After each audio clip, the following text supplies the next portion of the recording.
ከምባችሪ ብሪክ ከማል እንጣል ቋጡ ካደቃቀና ነገ የሀገር ሲበታተን እኛ ራሳችንን አጣብቀን አንቀርም። የራሳችንን በምሁራን የሚመራ መንግስት እናቋቁማለን። ይሄ የምናቋቁመው መንግስት ደግሞ በ6 ወር ወይንም በአንድ ዓመት ውስጥ ምርጫ የሚያካሂድ ይሆናል። እኔ 130% እርግጠኛ ሆኜ ከደገሃቡር እመረጣለሁ። ፕሬዝዳንት ሆናለሁ አልሆንም የሚለው ሁለተኛ ጥያቄ ነው። ዋናው ጭብጥ ሐሳብ የዚህ ክልል ህዝብ የራሱ ሰው እንዲመርጥ ማድረግ ነው። ከዛ በኋላ ብልጽግና የሚባል ነገር አይኖርም። ይህ የሙስጠፋ መሐመድ ንግግር ሰሞነኛ አጀንዳ ሆኗል። ብልጽግናን መረዳት ዛሬም ለተቸገሩ ሰዎች ኦህዴድ በየክልሉ በአምሳሉ አስቀምጦ አገር አፍርሱ ያላቸው ሰዎች ብዙ መሆናቸውን መገንዘብ ያልፈለጉ ምዕመናን በሙስጠፋ መሐመድ የአገር አፈርሳለሁ ንግግር ግራ ተጋብተው ተስተውለዋል። ሙስጠፋ መሐመድ ግን ይህ የነበረ አቋማቸው የኖሩበት አሁንም የሚሰሩትና የተሰማሩበት ስራ ነውና በየትኛው ሚዲያ ወጥተው ሊያስተባብሉት አልፈቀዱም፣ አላስተባበሉትም። በመንግስትም ሆነ በግል ሚዲያ ቀርበው ኢትዮጵያን አፈርሳለሁ አላልኩም ብለው ያላስተባበሉት ሙስጠፋ እያዘዙ በሚያሰማሯቸው የኦህዴድ አለቆቻቸው በኩል ሳይሆን እንደ ጆቴኒ ሳጥን ገንዘብ አስገብተው ከሚያስናግሯቸው ሰዎች መካከል አንዱ በሆኑት በአገኘው ተሻገር በኩል ይህንን የተናገርኩት አሁን አይደለም ከ5 ዓመት በፊት ነው በማለት የተናገሩበትን ጊዜ ክደው ንግግራቸውን አምነዋል። ቁም ነገሩ ንግግርህን ማመንህ ነው የሚለውን ነጥብም ሆነ ባለፉት ዓመታት እውነትን ለመናገር የተሳናቸው አገኘው ተሻገር ስነ ምግባር ቸግሯቸው የአንዲት ሀገር ትልቅ ምክር ቤትን በአፈ ጉባኤነት እየመሩ ጸያፍ ስድቦችን በተለያዩ ግለሰቦች ገጽ ላይ ሲጽፉ የሚውሉት እኒሁ ሰው በእርግጥ በፌስቡካቸው ያጋሩት ጽሑፍ የሙስጠፋ ምላሽ ነው ወይ የሚለውን እንትወው።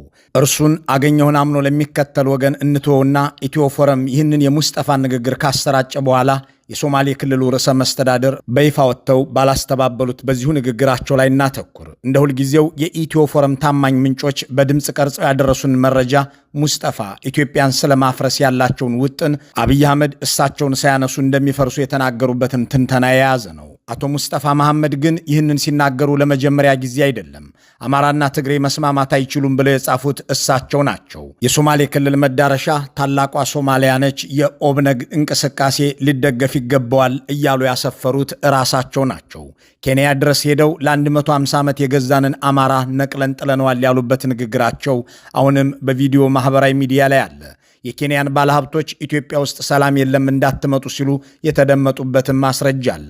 በሶማሊኛ ገንጣይ በአማርኛ አገር ወዳድ መስለው የሚቀርቡት ሙስጠፋ የታላቋ ሶማሊያ ቀንደኛ አቀንቃኝ በመሆናቸው ወደ ስልጣን እንደመጡ የመጀመሪያ ስራቸው ያደረጉት ኢትዮጵያዊ መልክ እንዲኖረው የተደረገውን እንዲሁም የተቀረጸውን ሰንደቅ ዓላማ በዚያድ ባሬዋ ሶማሊያ ባንዲራ አምሳል መቀየር ነው። የኢትዮጵያ ሶማሌ ክልል ከሚለው ስምም ላይ ኢትዮጵያ የሚለውን ስም ማውጣት ነው። እዚህ ጋር ድንቅ የሚል ታሪክ አላቸው። የሀገረ ሶማሊያ ፕሬዝዳንት የነበሩት አብዱላሂ ፎርማጆ ጸረ ኢትዮጵያ ቅስቀሳ አድርገው በሞቃዲሾ ስልጣን የያዙ ሰው ነበሩ። ያንን ንቅናቄ ሰላምና ህይወት ወይም ናባድ ኢዮ ኖሎል የሚል ስያሜ ነበረው። የዚያ ንቅናቄ መሪ ከነበሩ ሰዎች መካከል አንዱ ሙስጠፋ መሐመድ ናቸው። እንደገና ሌላ ጉድ ሲመዘዝ ከእሳቸው ጋር እራት በልተው የወጡ ሰዎች በአጭር ጊዜያት ውስጥ የአልሸባብን ታጣቂዎች እየመሩ በኢትዮጵያ ግዛት ውስጥ አፍዴር ገብተው ጥቃት ላደረሱ የሽብር ኃይሎች መታወቂያ አድለው ያስገቡ መሆናቸው ከመታወቁ በላይ ከአማካሪዎቻቸው ውስጥ ቢያንስ አንዱ የዚሁ የሽብር ቡድን አመራር አባል ቤተሰብ መሆኑ ይደረስበታል። በዚህ እነዚህን ሁሉ በዝርዝር ብቻ ሳይሆን በማስረጃ እናቀርባቸዋለን። ለእያንዳንዱ ለዚህ ጸረ ኢትዮጵያና ጸረ ሰሜን ለሆነው ብልጽግናዊ ንግግራቸው ምስክራችን ሌላ ሳይሆን ራሳቸው ናቸው። በዚህ ጥንቅር ሰውየውን በማስመልከት በሚስጥር የሚደርሱንን መረጃዎች ሳይሆን በአደባባይ የተናገሯቸውን ጉዳዮች ብቻ ይዘን ለመቅረብ እንሞክራለን። በተለይ በአለቃቸው በጠቅላይ ሚኒስትሩ 7 ዓመት ሙሉ የሰራው 2% ብቻ ነው ተብለው ከተጣጣሉ በኋላ ተቃዋሚዎችን ጠርተው ወዳጅ ብለው ላገኟቸውም ሰዎች አብይ እኔን ሳያጠፋ ይጠፋል እያሉ የተናገሩትን ሁሉ የድምፅ ማስረጃ ቢኖረንም ትተነዋል። የሶማሌላንድ የመግባቢያ ውል በተፈረመ ሰሞን እኔ ከእናንተ ጋር ነኝ እያሉ ከጠቅላይ ሚኒስትር ሐምዛ ባሬ ጋር ያደረጓቸውን ንግግሮች እንኳን ኢትዮ ፎረም የሲሳይ ቶላ መስሪያ ቤትም ቢያውቅም እሱንም አናነሰውም። እናም በአደባባይ ባንጸባረቋቸው ጸረ ኢትዮጵያ አቋሞች ላይ ብቻ እናተኩራለን። የራሳቸውን ንግግር ቃል በቃል ከመጠቀማችን አልፈን ባልደረቦቻቸው በአማርኛና በሶማሊኛ የሚናገረው የተለያየ ነው እያሉ ሲናገሩ እናስደምጣችኋለን። ይህንን በተናገረ በጥቂት ቀናት ውስጥ እንዲገደል ስለተደረገ አንድ የሶማሌ ክልል ምክር ቤት አባልም የምንላችኋል። ይህንን ዝግጅት ስናሰናዳም አስተያየታቸውን ለማካተት ራሳቸውን ሙስጠፋ መሐመድን ለማግኘት ሙከራ አድርገናል። በእርግጥ የሙስጠፋ ጸረ ኢትዮጵያ ዘመቻ ለምን እንደ አዲስ መነጋገሪያ ሆነ? ሙስጠፋ እንደ ሽመልስ አብዲሳ አሊያም እንደ አገኘሁ ተሻገር ያሉ የኦህዴድ ምስለኔ አይደሉም ወይ? አገር ከማፍረስስ በመለስ ምን ተልዕኮ ሊኖራቸው ይችላል? እነዚህን ጥያቄዎች ወደ መመርመር እንግባ። የአማርኛ ሚዲያዎች ገንዘብ ዝም ያስብላቸዋል አሊያም ገንዘብ ያስናግራቸዋል የሚል ብሂል ያላቸው ሙስጠፋ መሐመድ የሶማሌ ክልልን ሕዝብ በጀት ለገጽታ ግንባታ ውለው ካሳኩት ነገር አንዱ አገር ወዳድ ናቸው የሚለው ነው። አንድ የአብይ አህመድ ሹም አንድ የኦህዴድ ብልጽግና ምስለኔ በምን አይነት ስሌት የአገር ፍቅር ይኖረዋል? የሹመት መመዘኛቸው አገር ማፍረስና ወገን ማጫረስ አይደለም ወይ የሚለውን እንትወውና ሙስጠፋ ከራሱ ከብልጽግና በላይ ኢትዮጵያ ጠል የሆኑበትን አጋጣሚ መነሻ እናድርገው። የብልጽግና ፓርቲ በ2012 ዓ.ም ሲመሰረት በአብይ አህመድ የተሰጠው የዳቦ ስም የኢትዮጵያ ብልጽግና ፓርቲ የሚል ነበር። ይሁን እንጂ ከስሙ ላይ የኢትዮጵያ የሚለው እንዲወጣ የተደረገው በአቶ ሙስጠፋ ምክንያት እንደነበር የሚያስታውስ አንድ የኦህዴድ ሰው በወቅቱ በሙስጠፋና በአህመድ ሺዴ መካከል ተከስቶ የነበረውን ግጭትና ፉክክር ያስታውሳል። ያኔው የሶማሌ ክልል ፓርቲ ሶዴፓ ወደ ብልጽግና እንዲዋሃድ ሲጠየቅ አቶ ሙስጠፋ ኢትዮጵያ በሚል ስም በሚጠራ ፓርቲ ውስጥ አንገባም በሚል አመራሮቻቸውን አሳድመው ወጡ። አህመድ ሺዴ ደግሞ አብይ እንዳለው ይሁን አሉና ተጋጩ። አስታራቂ ሆነው የተከሰቱት አብይ ነበሩ። ሙስጠፋ አሸንፈው ኢትዮጵያ የሚለው ስም እንዲወጣ ተደረገ። በወቅቱ ሶማሌ ክልልም እንደ ህወሓት ትቶን እንዳይወጣ እንጠንቀቅ የሚሉበት ወቅት ነበር። የሶማሌ ክልል ርዕሰ መስተዳድር ወደ ስልጣን እንደመጡ ከከወኗቸው ተግባራት መካከል የኢትዮጵያ ሶማሌ ክልል የሚል መጠሪያ የነበረውን የክልሉን ስም የኢትዮጵያ የሚለውን ማስወጣት አንዱ ነበር። በመቀጠል ደግሞ ግመልና አረንጓዴ፣ ቢጫ፣ ቀይ ቀለሞች የነበሩትን የክልሉን ሰንደቅ ዓላማ ቀይረው የታላቋ ሶማሊያ የግዛት አካላትን ማለትም ዚያድ ባሬ ከኢትዮጵያ ቆርሼ በመውሰድ አሳካዋለሁ ብሎ የሚያስበውን ካርታ የሚያሳየውን ባለ አንድ ኮከብ ሰንደቅ ዓላማ ጥቅም ላይ እንዲውል አደረጉ። ታላቋ ሶማሊያ ሰብስቤ የግዛት አካሌ አድርጋቸዋለሁ ብላ በሕገ መንግስትም ጭምር ካስቀመጠቻቸው 5 ግዛቶች መካከልም የኢትዮጵያ ሶማሌ ክልል አንዱ ነውና አቶ ሙስጠፋ ይህንኑ አደረጉ።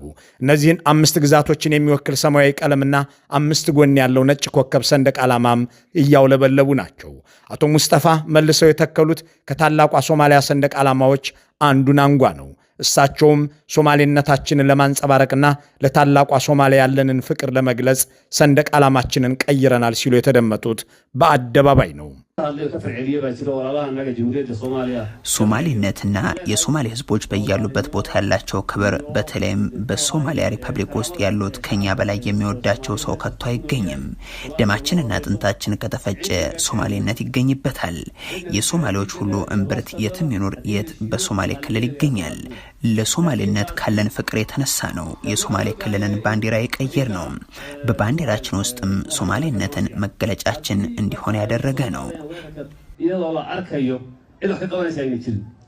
አቶ ሙስጠፋ በሶማሌ ክልልና በሶማሊኛ ንግግሮቻቸው እንዲህ ያሉ ተግባራትን የሚፈጽሙና የሚናገሩ ቢሆንም በአማርኛ የሚነገርላቸው ወይም እንዲነገርላቸው ያደረጉት ግን ሌላ ነው። የምስራቁ ኮከብ፣ ቀጣዩ ጠቅላይ ሚኒስትር፣ የኢትዮጵያ አለኝታ እየተባሉ የሚነገርላቸው የሶማሌ ክልል ርዕሰ መስተዳድር በሶማሊኛ ገንጣይና የዚያድ ባሬ ታላቋ ሶማሊያ ናፋቂ መሆናቸውን ራሳቸው በንግግሮቻቸው ይመሰክሩልናል። እንዲህ ያለውን አክራሪና ተገንጣይ አካሄድ መቃወም በአቶ ሙስጠፋ መንግስት ውስጥ ወንጀል መሆኑን የሚያነሱ አንድ የቀድሞ ባልደረባቸው በጅጅጋ ቤተ መንግስት ውስጥ ስለ ኢትዮጵያዊነትና ኢትዮጵያ ማውራት የሀበሻ ሰላይ የሚል ታርጋ ያሰጣል ሲሉ ይናገራሉ። ይህን ንግግራቸውን ጨምሮ የሙስጠፋን በርካታ ቅሌቶች ያጋለጡት በኋላም የተገደሉትና የቀድሞ የሶማሌ ክልል የፓርላማ አባል የጅጅጋ ዩኒቨርሲቲ ፕሮፌሰርም የነበሩት ንምአን ሐመረ ይህንን ሲያብራሩት ጃጁስ ይባላል ይላሉ። መጀመሪያ ልነግርህ የምፈልገው ምንድነው፣ አቶ ሙስጠፋን መተቸት ማለት አሁን እዚህ ሚዲያ ላይ ተናገርኩ አይደለም፣ ካንተ ጋር አሁን ስናገር በአማርኛ ምንድነው ብለው የሚጠሩት መሰለ ሰላዮች፣ የመሃል ሀገር ሰላዮች፣ የሀበሻ ሰላዮች። ሙስጠፋ እንደዛ መሃል ሀገር የሚጨበጨብላቸው ግለሰብ በሚዲያና በግብረ አበሮቻቸው ሰላዮች ናቸው፣ የሀበሻ ሰላዮች ናቸው። እኛ ለመገንጠል ስንፈልግ እነሱ ማለት ለአበሻ አጨብጭበውና ሰልለውን መረጃ እያቀበሉ የኛን ህዝብ ለአበሻ አገዛዝ ቀንበር ስር የሚጥሉ ናቸው ብሎ ከዚህ በፊትም ተናግረዋል። ጃጁስ ይባላል ይሄ ሰላይ ማለት። የምስራቁ ኮከብ እየተባሉ በዲያስፖራውና በአማርኛ መገናኛ ብዙሃን ይዘገብላቸው የነበሩት አቶ ሙስጠፋ መሐመድ እውነተኛው ፖለቲካዊ ማንነታቸው ከተገለጸውም በላይ ነው። ይህንን ጉዳቸውን ያጋለጡባቸውን ንምአን ሐመረን ከጅጅጋ ዩኒቨርሲቲ እንዲባረሩ ያደረጉት ሙስጠፋ ወደ እስር ቤትም ወስደዋቸው ነበር። ከዚያም ባልታወቀ ምክንያት ሕይወታቸው አለፈ ተባለ። እዚህ ጋር አንድ ጥያቄ እናንሳ። አቶ ሙስጠፋ መሐመድ የተባሉትን ፖለቲከኛ ከየት ብልጽግና መጣቸው? ከቅድመ አብይ አህመድ በፊት የት ነበሩ የሚለውን ጥያቄ መመለስ የተገንጣይ ፖለቲካቸውን ስረ መሰረት ለመረዳት ያግዛል። አቶ ሙስጠፋ መሐመድ የመጡት ከሞቃዲሾ ሶማሊያ ነው። የቀድሞው የሶማሊያ ፕሬዝዳንት አብዱላይ ፎርማጆ ይመሩት በነበረው ፓርቲ ውስጥ የሰላምና ሕይወት ንቅናቄ የሚባል እንቅስቃሴ ነበረ። በሞቃዲሾ ሐሌኔ በተባለ የዲፕሎማቶች ሰፈር ውስጥ ይኖሩ የነበሩት አቶ ሙስጠፋ ፉሃድ ያሲን በተባሉት የካታር ሶማሊያ የደህንነት ሰው ተመለመሉ። ጠቅላይ ሚኒስትር አብይ ከያኔው ፕሬዝዳንት አብዱላይ ፎርማጆ ጋር በነበራቸው ግንኙነት የደህንነት ሹሙ የመለመላቸው አቶ ሙስጠፋ የሶማሌ ክልል ርዕሰ መስተዳድር ሆነው እንዲሾሙ ተደረገ። አንድ የዚያን ሰሞን ጉዳይ የሚያውቅ የሶማሌ ጉዳዮች ባለሙያ ሰውየው ከቀድሞ ካታራዊ የሶማሊያ ደህንነት ኃላፊ ረብጣ ዶላር ይዘው ወደ ኢትዮጵያ መግባታቸውን ያስታውሳል። እዚህ ጋር አቶ አብዱልቃድር ሼክ አህመድን መጥቀስ ያስፈልጋል። ሰውየው የሶማሌ ክልል ርዕሰ መስተዳድር ቤተኛና ምስጢረኛ ነበሩ። የአቶ ሙስጠፋ የፕሮቶኮል ኃላፊ ሆነውም ሰርተዋል። ባለቃቸው ስራ ያልተደሰቱት አቶ አብዱልቃድር ከ3 ዓመታት በፊት ወደ ውጭ አገር ኮብልለዋል። ርዕሰ መስተዳድሩ ከሞቃዲሾ ይዘውት ስለመጡት ገንዘብ ሲናገሩ የሶማሊያው የደህንነት ኃላፊ የነበረው ካታራዊው ፋሃድ ያሲን $500,000 ሰጥተዋቸው ወደ ጅጅጋ ማቅናታቸውን ያስታውሳሉ። የዚህ ገንዘብ ዓላማም የኢትዮጵያን መንግሥት ባለሥልጣናትና ወታደራዊ መኮንኖችን በገንዘብ በመደለል መረጃ ወደ ሞቃዲሾ እንዲያሻግሩ ለማገዝ ማድረግ ነበር ይላሉ። ኢትዮጵያ እውነትና የሀገር ወዳጅ ይመስላል። ማነው ጦርን ማነው ተመስገን ጦርንና ብናልፍ የሚባለው ይመስላል። ሰው ግን በጣም ሆዳም ናቸው። ሆዳም ማለት ይቻላል ማለት ብር ከአቶ ሙስጠፋ ይቀበላሉ እነዚህ ሁለት ሰዎች $500,000 እኔ በህይወቴ ያየሁት ጊዜ መጀመሪያ ጊዜ ነው ያየሁት በህይወቴ ማለት ነው። የት ነው ይሄንን ገንዘብ የተቀበሉት? ኔሮቢ ሰው ነው የላኩት። በሰው በኩል ማለት ነው። ኢትዮጵያ ውስጥ ያሉ ሰው ነው የላኩት። ሰው ነው የተቀበሉ ይሄን ብር ማለት ነው።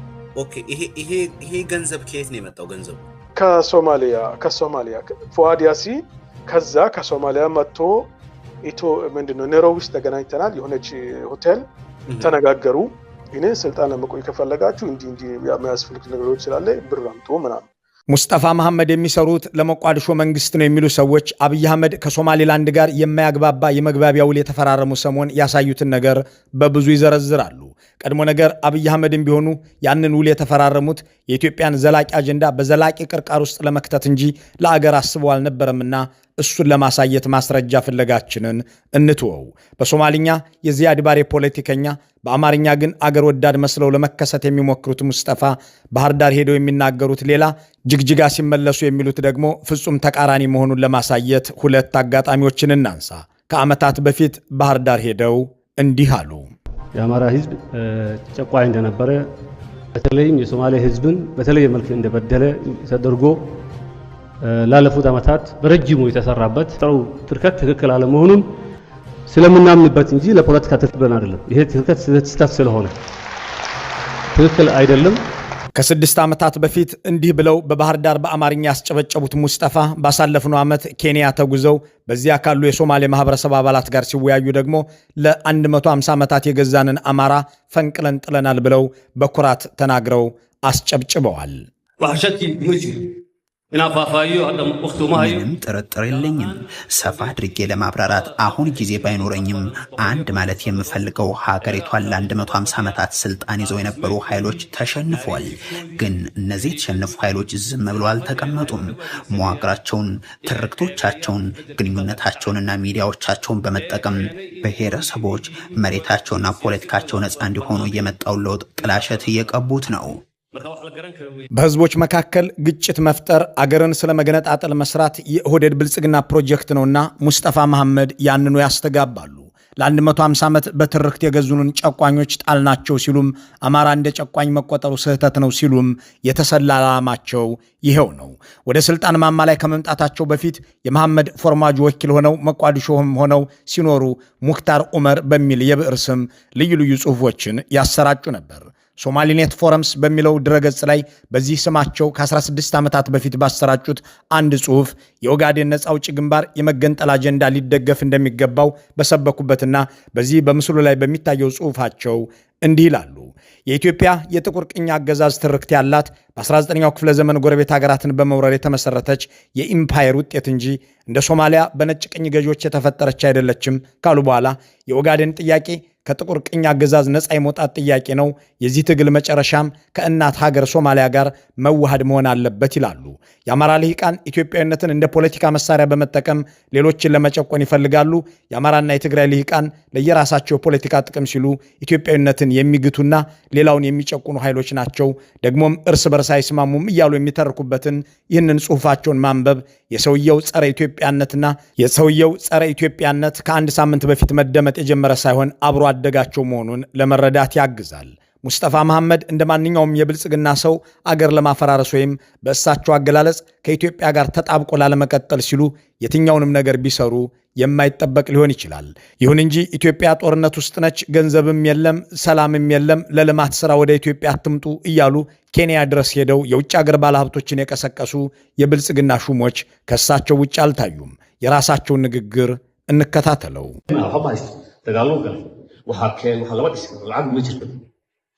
lacag ma jirto total 4 sanadood dagaal boodi ku jira lacag Ethiopia qiimaha ku maray halku maray adugtiin marka ሀገሩ ምንም የለውም። ጦርነት ውስጥ ገብቷል። ምንም መስራት አይቻልም። ገንዘብ የሚባል የለም። ምንም ገንዘብ የለም። ቶታሊ ላለፉት 4 ዓመታት ጦርነት ውስጥ ነው ያለነው። የኢትዮጵያ ብር በፊት የነበረው ዋጋና አሁን ያለው ዋጋ እንዴት እንደወደቀም ታውቃላችሁ።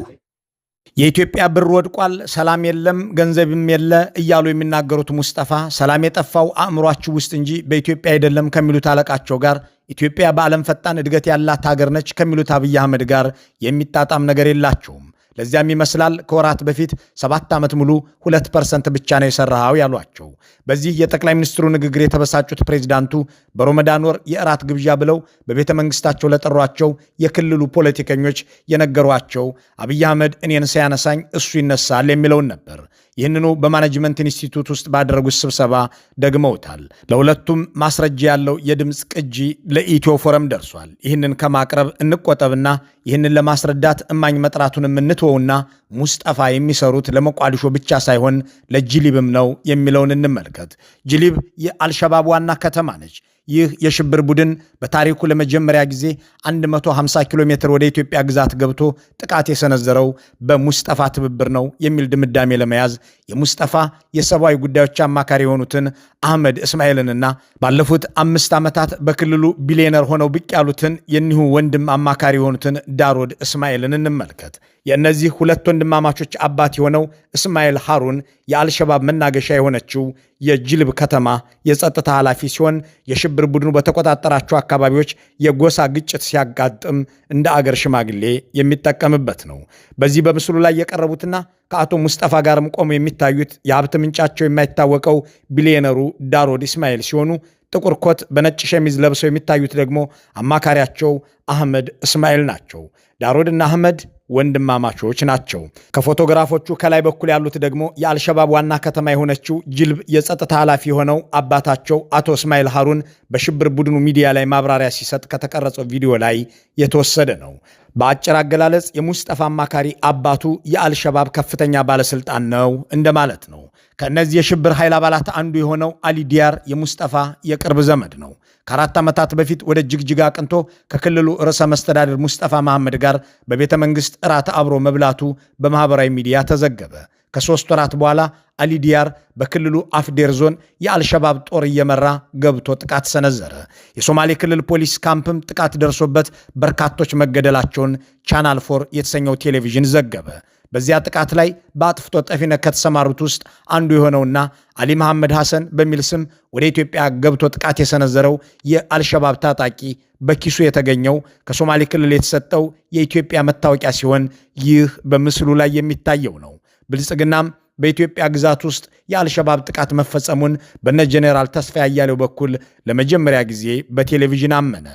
ወደ ኢትዮጵያ ሰርጎ ለመግባት የሞከረው የአልሸባብ የሽብር ቡድን በጸጥታ ኃይሉ በተወሰደበት እርምጃ ዳግም ከፍተኛ ኪሳራ ተከናንቦ ወደ መጣበት መመለሱን የመከላከያ ኃይል ስምሪት ኃላፊና ጊዜያዊ የጸጥታ ኮማንድ ፖስት አስተባባሪ ሜጀር ጀነራል ተስፋዬ አያሌው ተናገሩ።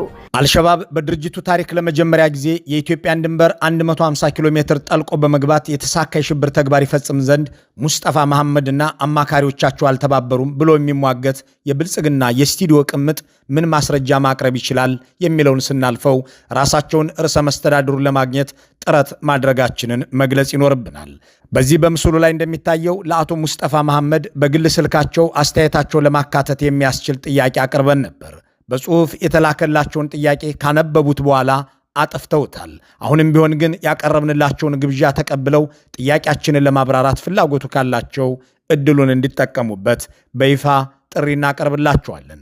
እንዲህ ያለ ተፈጥሮና ተግባር ያላቸው ሙስጠፋ መሐመድ ዑመር ግን ሰሞኑን አብይ አህመድ ሲያነሳኝ ኢትዮጵያ ትፈርሳለች፣ ኢትዮጵያ ስትፈርስ እኛ ተጣብቀን አንቀርም፣ እንገነጠላለን፣ አብይ እኔን ሲያነሳኝ እሱ ይነሳል ወዘተ እያሉ መናገራቸው በድምፅ ከወጣባቸው በኋላ እንደ አዲስ መነጋገሪያ ቢሆኑም እሳቸው ግን የታወቁበትና ነባር ተልኳቸው ነው። መልካሙን ሁሉ በመመኘት በዚሁ እንሰናበታለን።